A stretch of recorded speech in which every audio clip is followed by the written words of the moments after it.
contando historia. Ahora sí,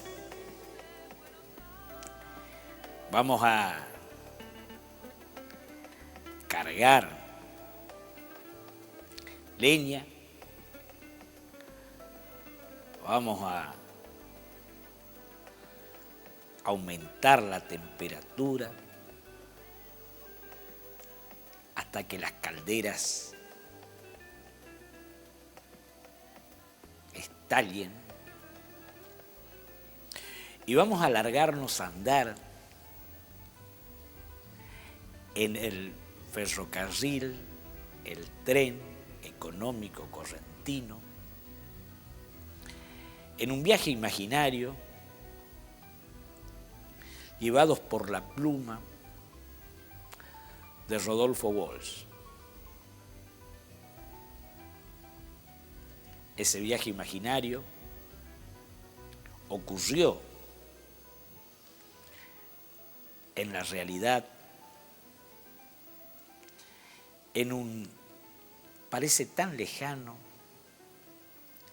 1969.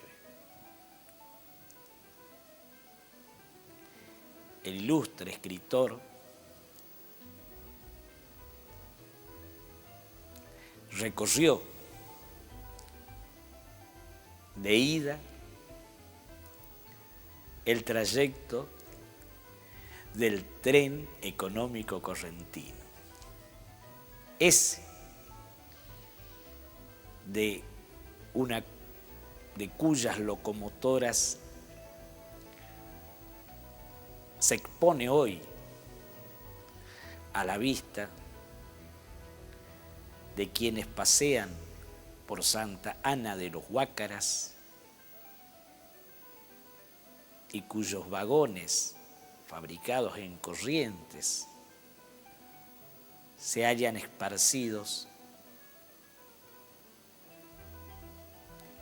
por sus desmanteladas vías. Otra de esas locomotoras que impulsaban al tren correntino corre remozada en el tren del fin del mundo, en el circuito turístico que va desde Ushuaia hasta el viejo penal de los presos, construido desde 1884. Y otra de esas locomotoras se halla en el Museo Ferroviario de Paraná, capital de la provincia de Entre Ríos. Quizá algún día Corrientes vuelva a andar sus vías. Pero vamos a recorrer, sí, el tren económico correntino. Abusando de vuestra paciencia, hoy vamos a tratar de leer.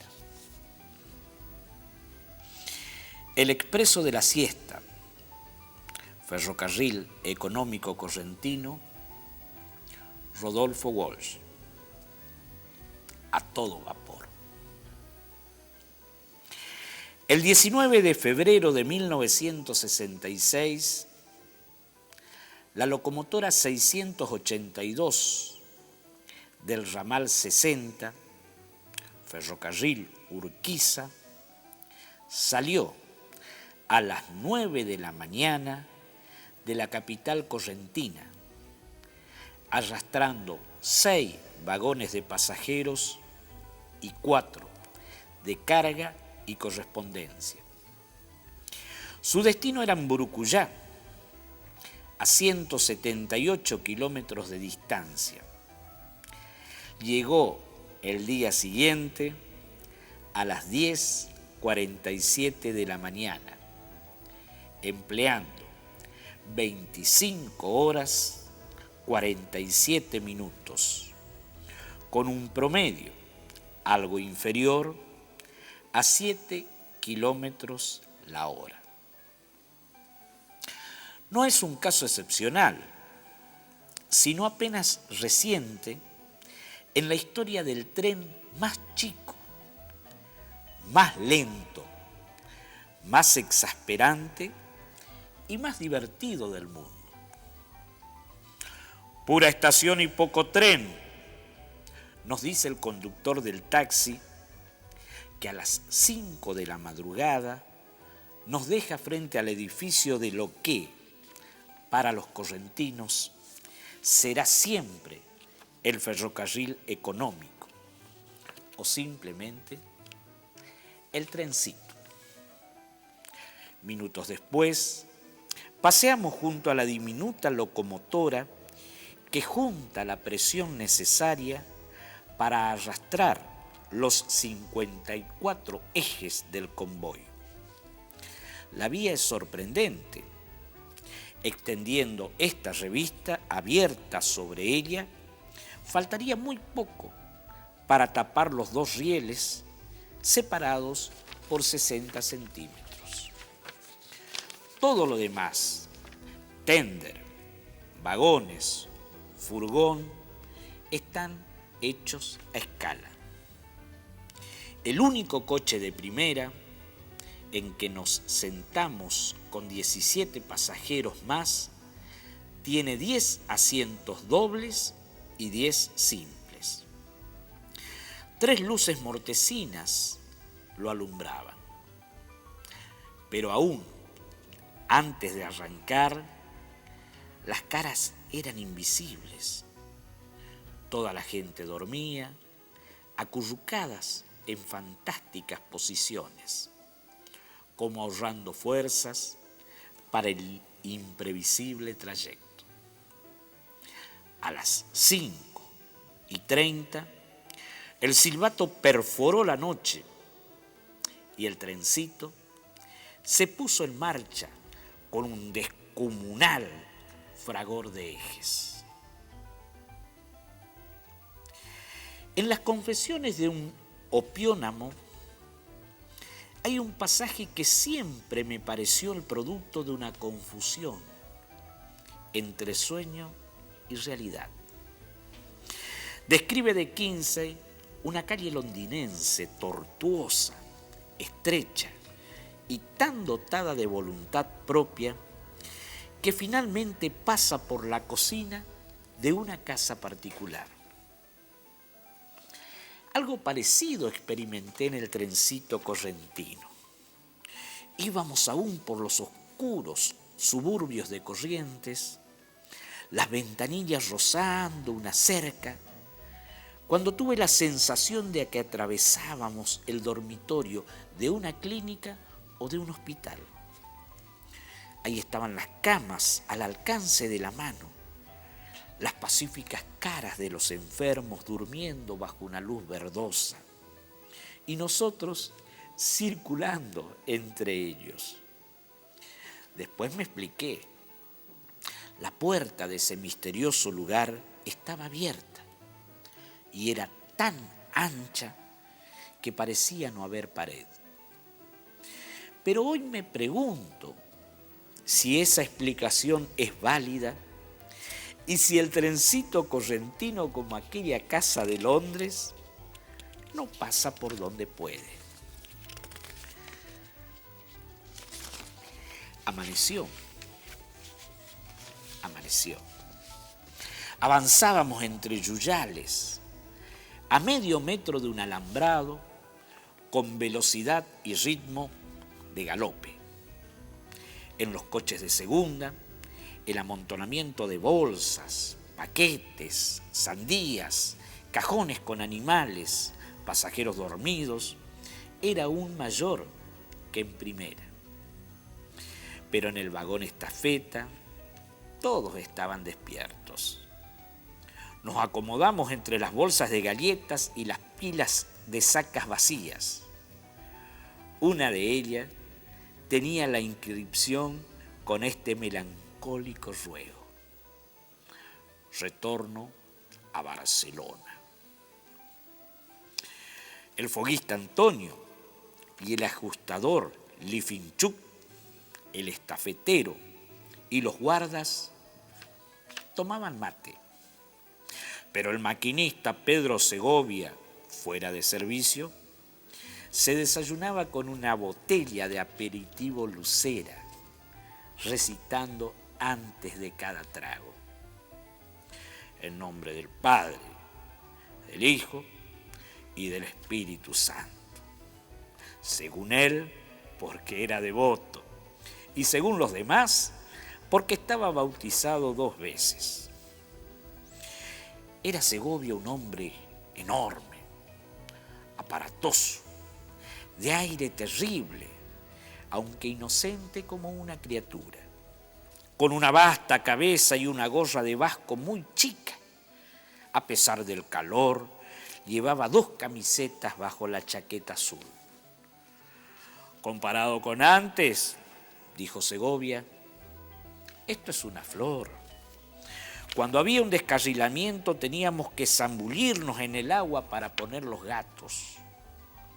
Los durmientes eran de palma en vez de quebracho. Usábamos leña verde y la más de las veces recorríamos 1 kilómetro y ahí nomás nos quedábamos. Pero eso, objetó con acento guaraní el hijo de rusos Lifinchuk, fue por el tiempo que Jesucristo era guardahilos. Don Pedro Segovia fingió enojarse. Yo no soy de muchas índoles, tronó, pero hay que respetar una distancia a la otra distancia. Los demás lo azuzaron. Con candorosa crueldad querían hacerlo retroceder a otra historia que siempre terminaba por hacerlo llorar. Pero don Pedro guardó silencio. Y lo único que pudieron sacarlo fue esta remota sentencia: la máquina no tiene libro. 8 años atrás, en el kilómetro 7, la máquina había tumbado y matado a su mejor amigo, Desiderio Sánchez. Va yendito el tren, dice sentada en el estribo Rosalía Salazar. Esta vieja de cara increíblemente joven, a pesar de las innumerables arrugas. Es cierto, y no hay mejor manera de decirlo: el tren va yendito. Hemos dejado atrás Santa Ana con sus anchísimas calles de césped, el riachuelo inundado y cubierto de grandes hojas de Victoria Regia, San Luis del Palmar, con su corte de viejas y chicos vendiendo chipá, dulce de guayaba, pasteles de queso. Solo teníamos 25 minutos de atraso, pero a las 8:35 se cortó el tren. Al zafarse un pasador y hubo que retroceder en busca de los vagones perdidos. La peripecia es habitual, uno de los infinitos riesgos que acechan al trencito económico y que tanto divierten a los correntinos. Hoy, por lo menos, en el comentario posterior, hay otros hechos más insólitos. A veces el viento sopla con fuerza, aplasta el pastizal contra las vías y la máquina se para porque las ruedas patinan. Y alguno más dramático: el 21 de diciembre de 1965, un temporal tumbó al agua a la 681, conducida por Segovia, en el ramal a General Paz, que desde entonces está interrumpido. En el kilómetro 49 empezamos a navegar literalmente. El invencible trencito cruzaba una zona inundada de 30 cuadras, con el agua hasta los estribos. Algunos pasajeros bajaron en canoa. El camino lateral había desaparecido. «Por aquí no pasa ningún colectivo», se jactaron los alegres ferroviarios. Pero luego se acumularon los tropiezos. A las 11 de la mañana, en el kilómetro 73, la máquina perdió una pieza y hubo que ir a cambiarla. 2 horas después ocurrió el accidente más espectacular. La 682 atropelló a un ternero de no más de 1 metro de alzada y saltó de los carriles. Con un dispositivo de fierros, palos y palancas, improvisado sobre el lugar, se la indujo a volver a su sitio, después de muchos resoplidos y contramarchas.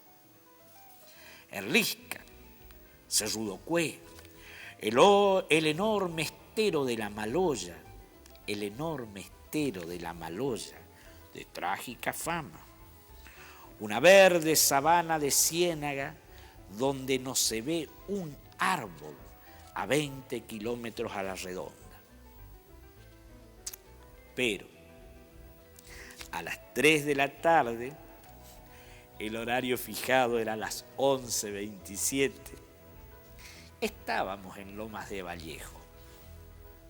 Ahí la vía se bifurca, un ramal va hacia el este a General Paz, uno de los pueblos más antiguos y pintorescos de la provincia. El otro da una gran vuelta en dirección suroeste hacia Mburucuyá. El país recóndito. A medida que uno se interna en la provincia, el tipo humano se transforma. Cuando en San Luis del Palmar subió el gaucho Altamirano, con sus altas polainas de colores, su tirador de cuero, pariente del chiripá y sombrero con barbijo, parecía una excepción. Después, esta clase de hombres, imponentes en su estatura y en su aspecto, se convierte en la norma. Y uno tiene la sensación de viajar en el tiempo más que en el espacio. En las últimas estaciones son verdaderas asambleas de gauchos las que acuden a la estación y forman en semicírculo a 50 metros de distancia. Aún el elemento más moderno confirma el cambio. Un absorto pasajero pegaba el oído a un aparato de transitores escuchando la emisión en guaraní de una radio paraguaya. Las radios correntinas son demasiado sofisticadas para transmitir en el verdadero idioma de los hijos del país, decía. Y en el tren ya no se hablaba otro idioma. Los vagones se han reducido a 3 y los pasajeros de primera también a 3. Graciela González, que después de 2 años de ausencia vuelve de Buenos Aires a visitar a su padre. Su prima Cristina, que regresa del fastuoso carnaval correntino, y un conscripto de aeronáutica, igualmente de visita. El trencito no lleva gente a estas etapas finales del campo. La saca, las sirvientas que necesita la capital, los peones que reclaman las fábricas, los jinetes que requieren los escuadrones de seguridad para las represiones urbanas, el paupérrimo interior correntino, donde 100 pesos son un jornal. Después que pasó el vendaval histórico de los ingenios, las forestales, las algodoneras, hoy exporta a su gente a falta de otra cosa. Los intrépidos foguistas. En Puisollé abordamos la locomotora, construida hacia 1900 en los talleres de 32 Cheapside, London, según reza una chapa de bronce. En el tender, El foguista Antonio va acumulando al alcance de la mano los trozos de quebracho que alimentan la caldera. El maquinista Campos tira de un alambre y el silbato suena. Después vuelve a la izquierda la palanca del regulador y nos ponemos en marcha entre pastizales, lagunas, campos amarillos con su fondo de palmeras contra el cielo grisado por grandes nubes de tormenta. Un paisaje dulce que varía hasta el infinito. Cada 10 minutos la locomotora consume 15 trozos de quebracho de medio metro de largo. Nos prestamos de foguistas y el respiro permite a Antonio correr sobre los techos de los vagones, volver con la pava, dar un salto sobre el vagón tanque y cebar unos mates. Las chispas de la máquina nos tiznan la cara, nos perforan la camisa y alguna más grande quema como un tiro. Pero el calor y el fuego tienen su compensación cuando pasamos bajo las ramas de los árboles que se cruzan sobre nuestras cabezas, caen baldazos de agua. Dicen que porque antes había llovido. El trencito se vuelve cada vez más familiar, más íntimo. Maquinista y fogoneros saludan a la gente sentada ante sus ranchos y reciben y transmiten encargos de viva voz. A lo lejos se ve sobre el costado de la vía una mancha blanca que crece hasta convertirse en un hombre con la mano extendida. El maquinista tira de la gran palanca roja a su derecha. Es el freno. Y esa es la manera de abordar el trencito en pleno campo, como si fuera un taxi. Todo se bambolea, jadea, sopla, chifla, rechifla, humea dentro de la locomotora. Las agujas de los manómetros tiemblan como moribundos. Chorros de agua hirviente brotan de las válvulas y junturas que Antonio ajusta pacientemente con una llave sin perder nunca su postura de caballero británico. Pero estos campos ondulados bajo el sol oblicuo, bananales, mandiocales, ráfagas de monte cerrado, son el último esplendor del paisaje. Doblamos una curva final y entramos triunfalmente en Burucuyá a las 7:30 del crepúsculo. Hemos tardado apenas 14 horas. En el andén no había casi nadie. 2 o 3 personas y una hilera de gallinas expectantes que con el descenso del único pasajero subieron ordenadamente a picotear los restos de comida que quedaban en los pasillos. Dormimos en Burucuyá, pueblo de largas calles y silencios. Pensábamos volver por el mismo camino y pedimos que nos despertaran a las 5. Pero el dueño de la fonda se retrasó 10 minutos y cuando salimos al patio estrellado, oímos el trencito que perforaba la noche a la distancia con su jadeo estrepitoso, burlón, invulnerable. Con esta hazaña quedamos incorporados a la historia del Trencitos. Somos Pablo Alonso y yo los únicos que hemos conseguido perderlo. Nos vengamos viajando en ómnibus y tardando 3 horas para volver a Corrientes. Ese medio cómodo, rápido y barato de comunicación y transporte, decía en 1891 el gobernador Ruiz, refiriéndose a los trabajos iniciados 4 años antes por Eugenio Mimbiel y continuados por Francisco Boya para construir una vía férrea que uniera el ingenio azucarero primer correntino en San Luis del Palmar con la capital de la provincia. El decreto que otorgaba la concesión a Boya fue ya un símbolo del trencito. Dictado en 1890 por un increíble olvido, escapó a la publicación del registro oficial, donde solo apareció 29 años después. Para entonces, todos los ramales del primer correntino o ferrocarril económico estaban terminados. Es cierto que el trencito ya nunca llega a horario. Cuando eso ocurría en la antigüedad, el paisanaje lo festejaba disparando sus revólveres al aire.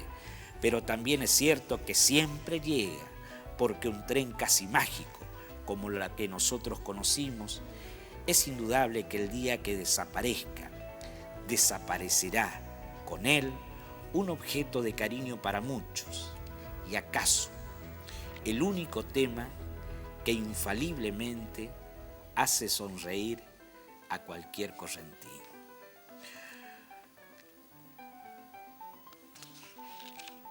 Recorrimos así,